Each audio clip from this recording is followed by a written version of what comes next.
Well, hello and welcome to H2 Tech Talk, the podcast series from H2 Tech, the new hydrogen technology journal from Gulf Energy Information. I'm Adrienne Bloom, Editor-in-Chief of H2 Tech and your host for H2 Tech Talk.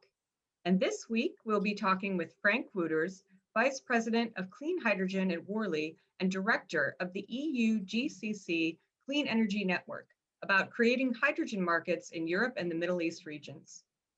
So before we get started with the discussion, I'd like to remind you to share and subscribe to the H2 Tech Talk podcast for more expert discussions on technology and trends in the hydrogen sector. It's easy to subscribe. Just click the subscribe button on iTunes or Blueberry.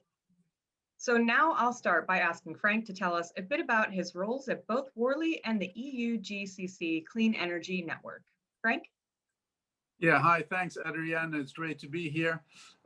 So yes, those are two roles, and one is more political in nature and the other one is business. So let me start with the political. So the EUGCC Clean Energy Technology Network was founded 10 years ago as a result of a ministerial dialogue, if you will, between the European Union and the Gulf, so the states of the Arabian Gulf. After several decades of annual meetings, also between energy experts, they decided to start a network that would have a more permanent character and have a more open channel of continuous discussion, if you will. And in 2010, that led to the birth of the network, which has been running since then. So we're actually in the 11th year of operation. Basically what we do is we foster clean energy partnerships between Europe and the Gulf.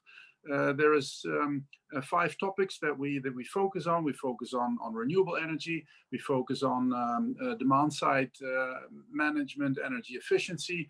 We focus on the integration of electricity grids, clean fossil fuels, which now also includes hydrogen. And we focus on carbon capture and storage utilization. And then there is a 6th element, which is climate change. And that is actually of growing importance, specifically this year with the conference of the parties later this year in Glasgow. It's a bottom-up approach. And what we do is we listen. We listen to local stakeholders, see what's relevant for them in a specific year, in a specific setting, in a specific sector. And then we provide, thought leadership. We organize training. We organize conferences, study tours, and everything that can help, foster partnerships in the field of clean energy between Europe and the Gulf. And it's been, I think, tremendously successful. We have a small team operating out of Abu Dhabi in the United Arab Emirates, but we're also supported by a team of organizations in Europe. In terms of hydrogen, I mean, this has been the hottest topic, especially in the last 2 years. It's now, on everybody's agenda. The recent announcement in Abu Dhabi at the end of last year that, all the stakeholders are now gearing up towards both blue as well as green hydrogen is exciting. And of course, we've seen the activities in the Kingdom of Saudi Arabia, but also Oman is doing exciting things in the ports, and Qatar is slowly waking up to the possibilities of what hydrogen can do for them going forward. So it's an interesting aspect of the network. In terms of more business, that is Worley. Worley is the largest engineering company in the world in the field of energy, in the field of chemicals.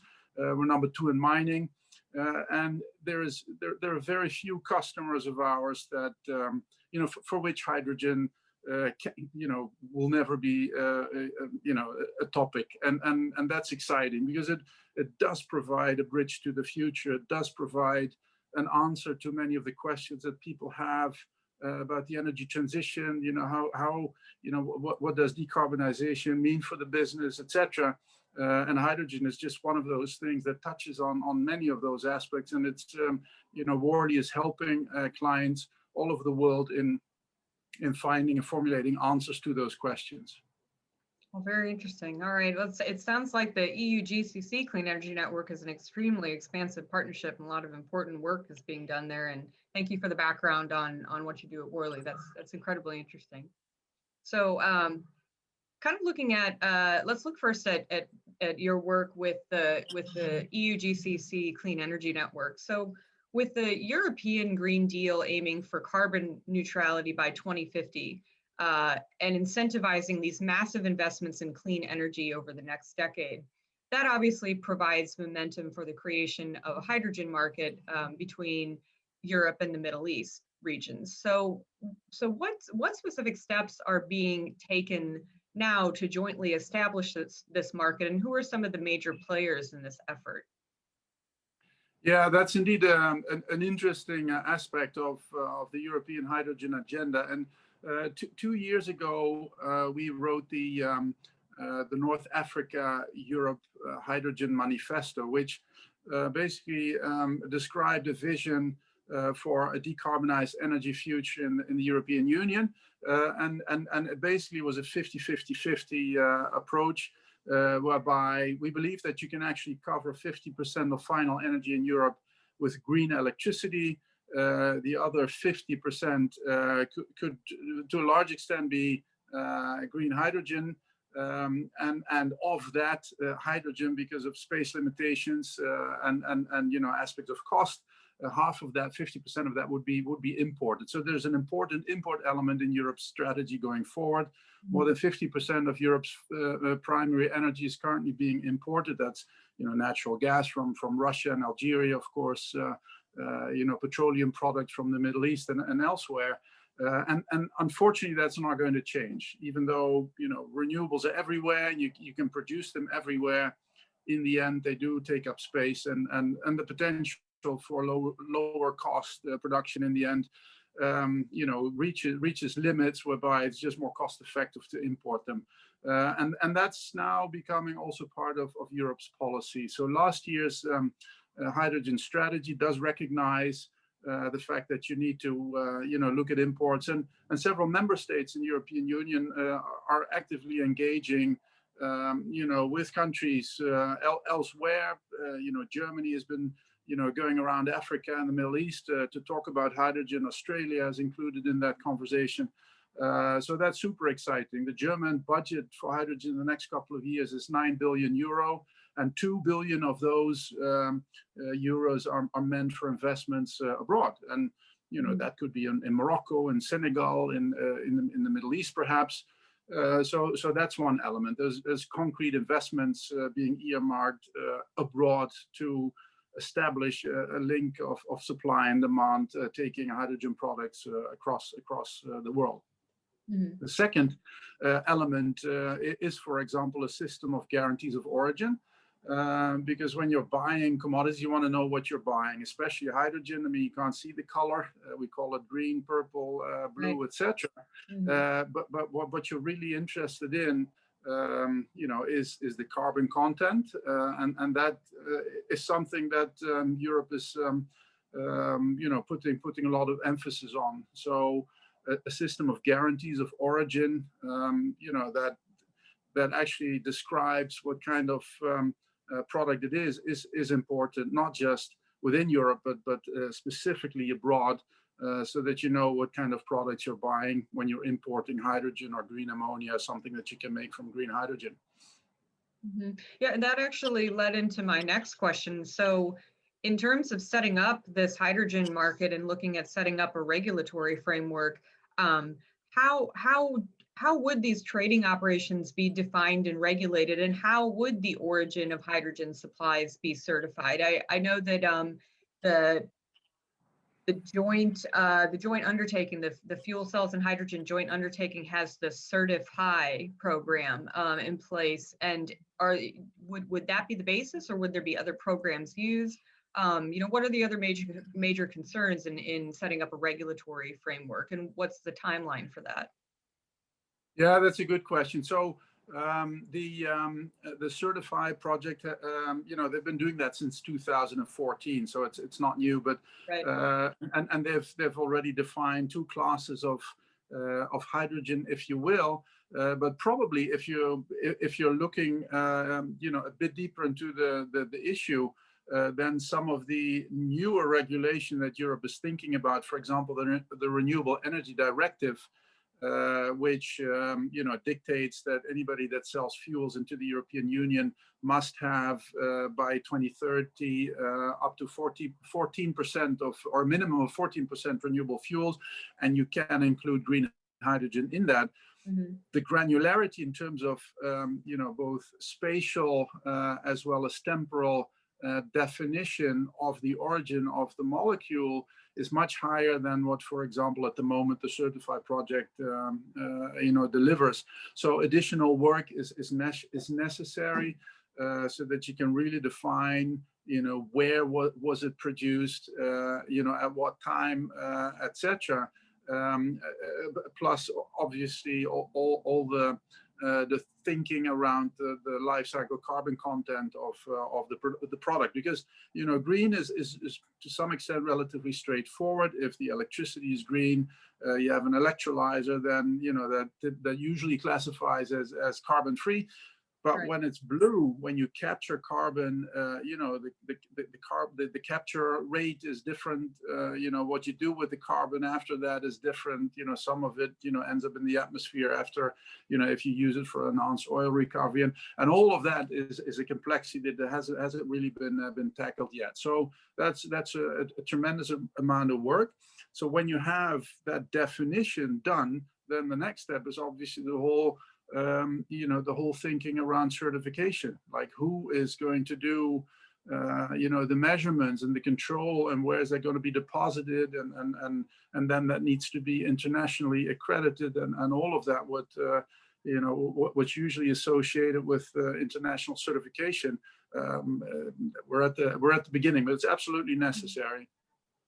Very interesting. Yeah, and certainly when you were speaking about the kind of the different type of the origin of hydrogen, and speaking about emissions free versus the carbon capture with the blue hydrogen, the carbon price is going to play a big role in the success of those types of projects. And so I know everybody's watching to see about the costs for carbon capture going down, and that's certainly going to be playing a big role in blue hydrogen being used worldwide as well. So I kind of switching gears a little bit, because I know you're based in the Emirates at the moment. So looking at the Middle East hydrogen space, so costs for solar and wind power in the Middle East are among the lowest in the world.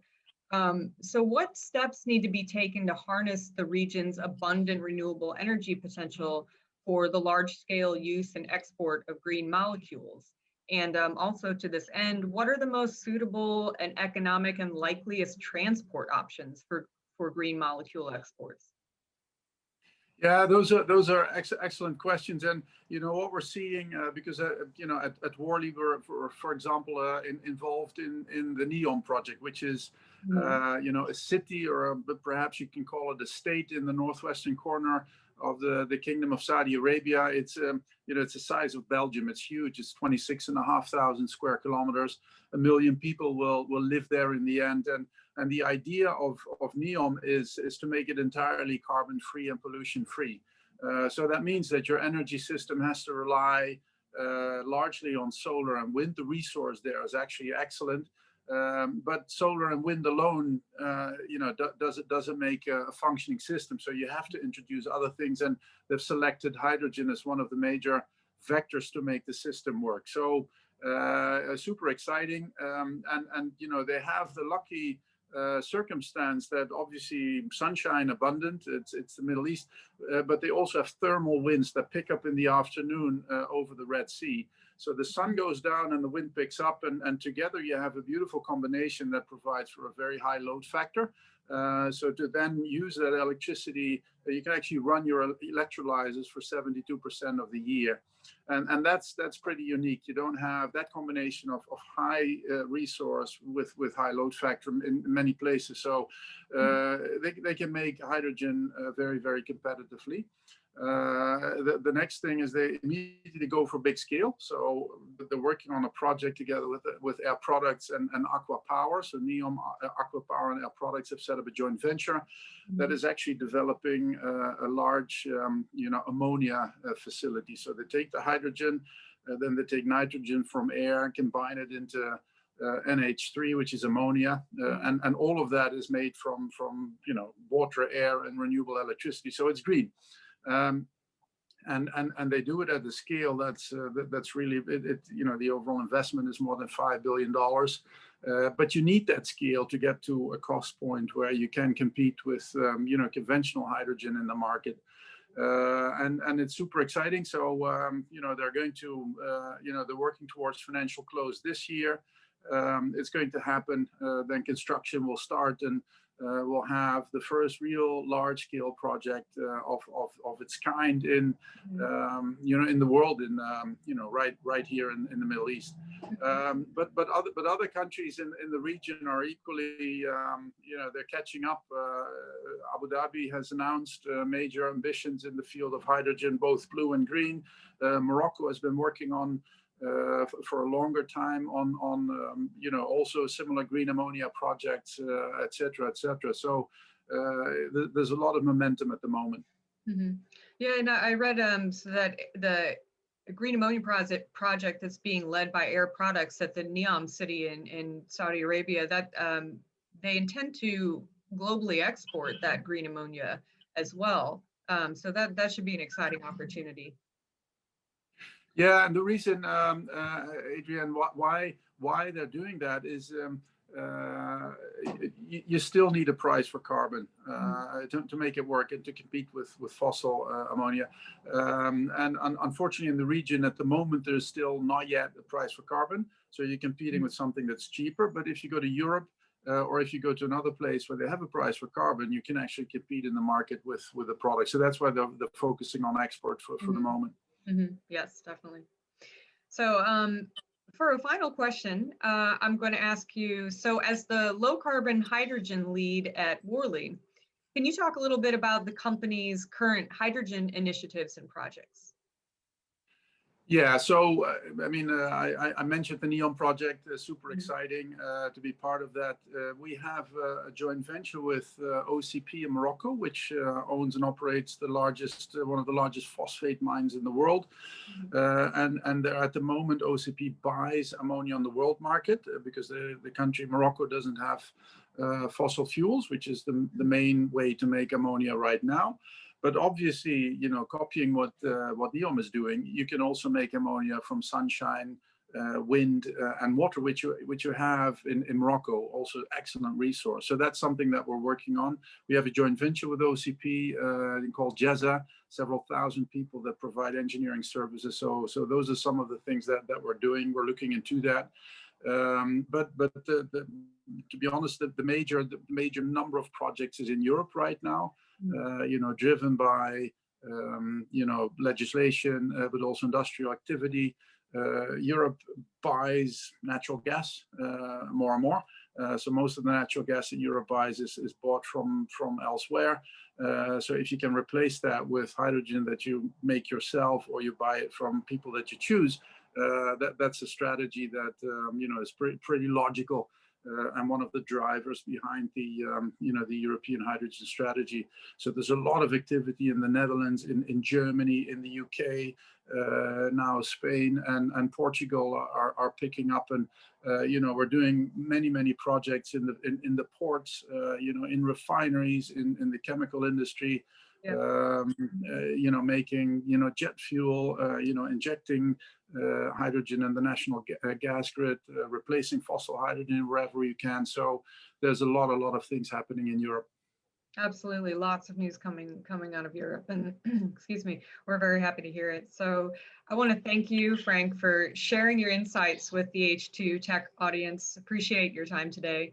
And if you enjoyed this episode, please remember to share and subscribe to the H2 Talk podcast on iTunes or Blueberry.